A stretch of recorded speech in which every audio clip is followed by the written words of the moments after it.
नमस्कार दोस्तों, आज की कहानी है बाजार। आप लोगों का मेरे चैनल पर स्वागत है। आज की कहानी है समाज को झकझोरती हुई और आईना दिखाने वाली। ये 4 शब्द वहाँ मैना के कमरे के बाहर ही नहीं, बल्कि वहाँ काम करने वाली हर औरत के कमरे के बाहर लिखे थे।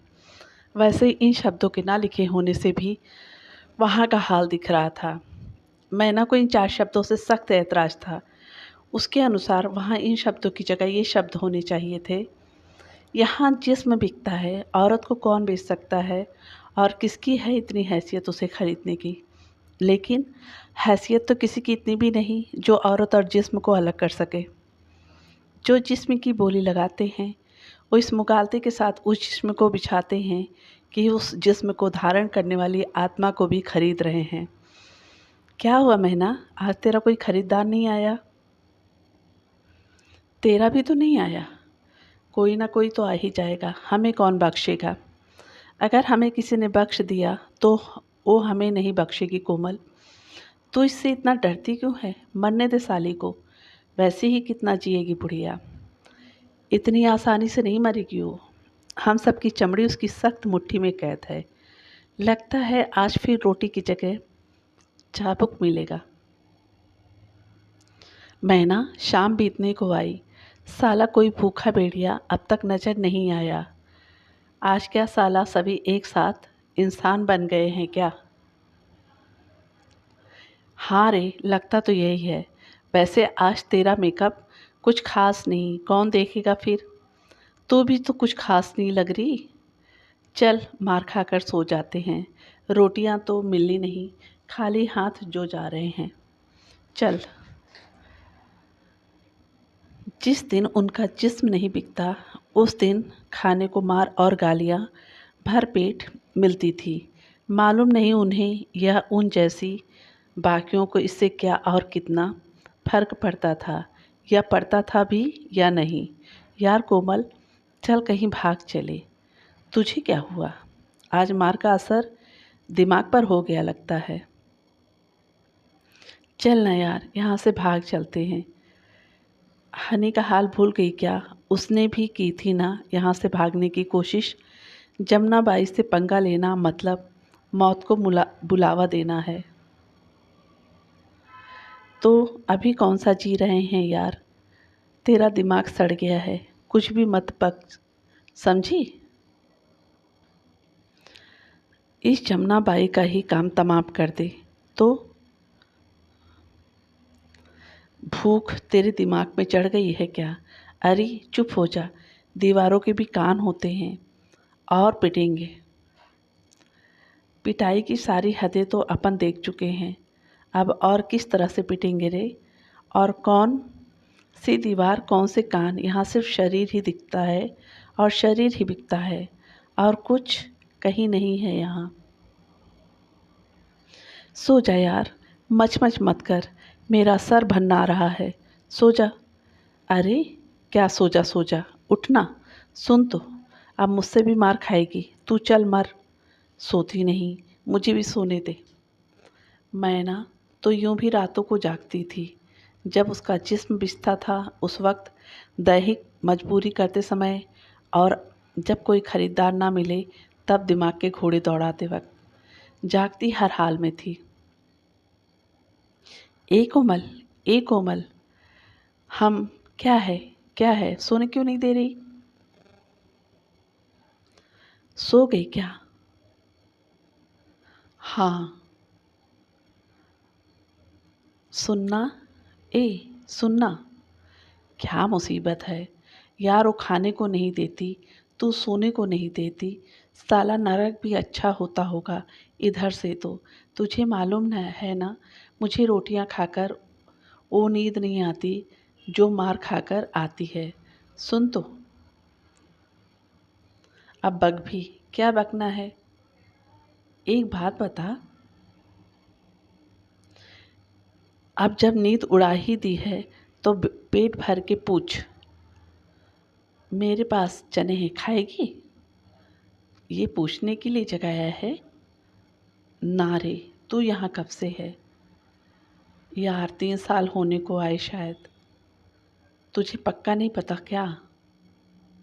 अरे हाँ, मतलब 3 साल। तू यहाँ मर्जी से आई क्या? तेरा भेजा तो एकदम ही सड़ा हुआ है। इधर भी कोई अपनी मर्जी से आता है क्या? क्यों?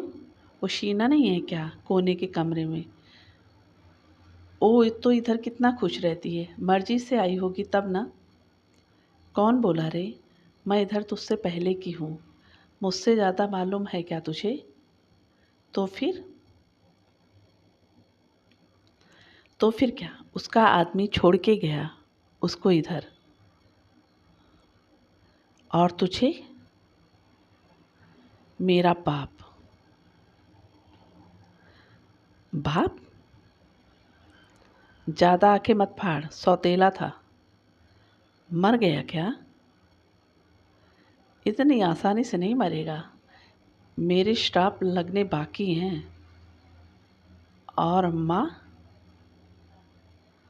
वो डरपोक थी। ये अलग बात है कि 3 शादियाँ बेखौफ होकर की थी उसने। कोई भाई कोई बहन होंगे, साले कितने हैं, कहाँ कहाँ हैं, मुझे कुछ भी नहीं खबर। थोक में शादी, थोक में बच्चे, यही समझ ले। कितने साल की है तू?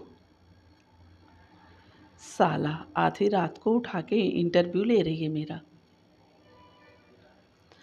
बता तो, कितने साल की है? ये तो नहीं पता, लेकिन हाँ, उधर मेरे मोहल्ले में एक ताई थी। वो मेरे बाप पर चिल्लाती रहती थी, शादी कब करेगा इसकी, 16 की हो गई है। कहीं पर लग आए और उड़ गई किसी के साथ तो पूरे गांव पे कालिक पोत के मरेगी।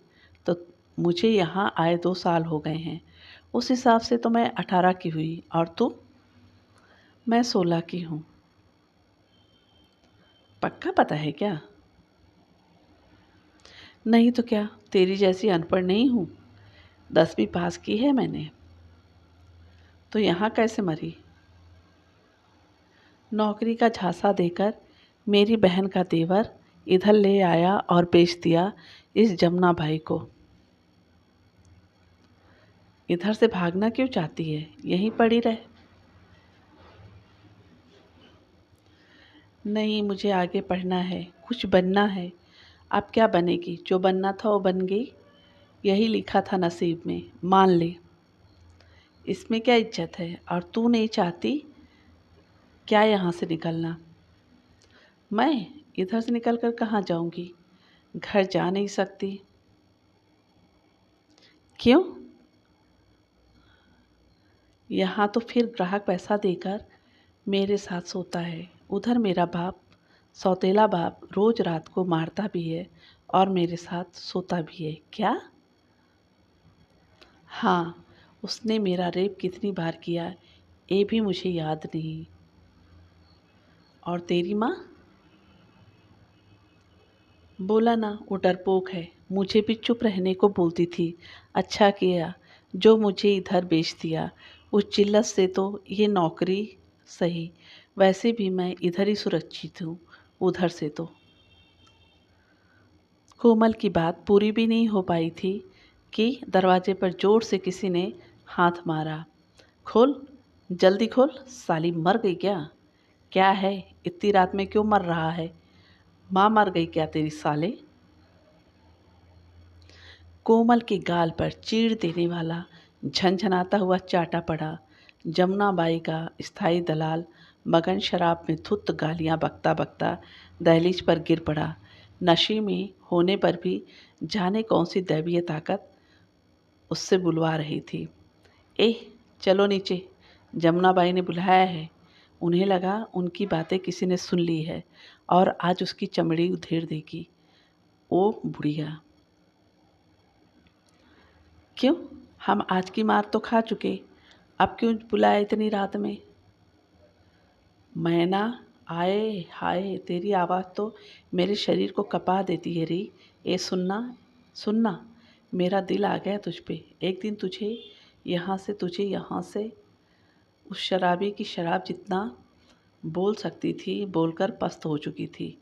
मैना और कोमल डर से काँपती पहुँची जमुना बाई के पास। अरे, आ गई मेरी दोनों राजकुमारियाँ। ले मैना, हो गया बुढ़िया का नाटक शुरू। लगता है कोई खास आया इसका आज। हाँ, वरना ए दे इतनी इज्जत, मर ना जाए बुढ़िया। अरे, वहाँ क्यों खड़ी हो गई? इधर आओ, मेरे पास बैठो। देख लीजिए साहब, एक से एक हैं। आपको जो पसंद हो रख लीजिए। उसी पे हाथ, देर किस बात की? इतनी रात में ग्राहक में ना? आदमी की भूख है कोमल, इसका कौन सा वक्त। कहिए साहब, कौन सी के साथ जाएंगे? उस बहुत ही रौबदार और पैसे वाले आदमी ने मैना की तरफ इशारा किया। कोमल ने शांति की सांस ली। अब वह आराम से सो सकती थी। कौन, ये मैना? मुझे मालूम था साहब, आप इसी को मांगोगे। ये तो मेरे यहाँ की रौनक है, इसी से तो चल रहा है मेरा सब कुछ। आपकी पसंद ऐसी वैसी तो हो ही नहीं सकती, ये मैं आपको देखते ही समझ गई थी। ए, मक्खन लगाना बंद करो जमुना भाई, और दाम बोलो, दाम।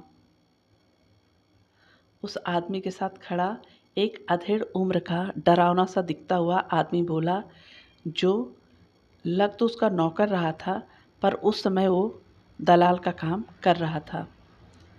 अब दाम मैं क्या बोलूँ साहब, कोई और लड़की होती तो जितना आप दे देते ले लेती, लेकिन इसके तो मुँह मांगे लूँगी। क्यों, इसमें कौन से सुर्ख आपके पर लगे हैं? समझ लीजिए वही लगे हैं। जांच पर रख लो, पैसा फिर दे देना। कहाँ भागा जा रहा है? ठीक है जमुना भाई, पैसे हम यहाँ से जाते वक्त दे देंगे। जैसी आपकी इच्छा साहब। अरे मैना, साहब को ले जाओ कमरे में, खातिरदारी करो इनकी। ये कहाँ रोज रोज आते हैं। अब तुम ही चलाओ कुछ जादू कि सिर्फ यहीं का रास्ता याद रहे, बाकी सब भूल जाएं। मैना ने सोचा, आज के हिस्से की मार उधार रही इस बुढ़िया पर। आज के हिस्से का काम तो करना ही पड़ रहा है, फिर यूं ही मार भी खा ली। सोनल के लिए तो ठीक सौदा रहा, नुकसान में तो मैं रही। जाते जाते मैना के कमरे के बाहर से निकलते वक्त नज़र पड़ी तो बड़े आराम से नींद का लुत्फ़ उठा रही थी। मैना को बड़ी जलन हुई। उस अमीरजादे को एक सजे धजे कमरे में ले जाने के बाद उससे बैठने को कहकर मैना बाहर आई और अपने कमरे में जाकर लीपा पोती करके वापस वहीं पहुंची। आपको ये कहानी कैसी लगी? इसके आगे का भाग आपको अगली कहानी में सुनाऊंगी। तो अगर कहानी पसंद आए तो लाइक, सब्सक्राइब, शेयर कीजिएगा। धन्यवाद।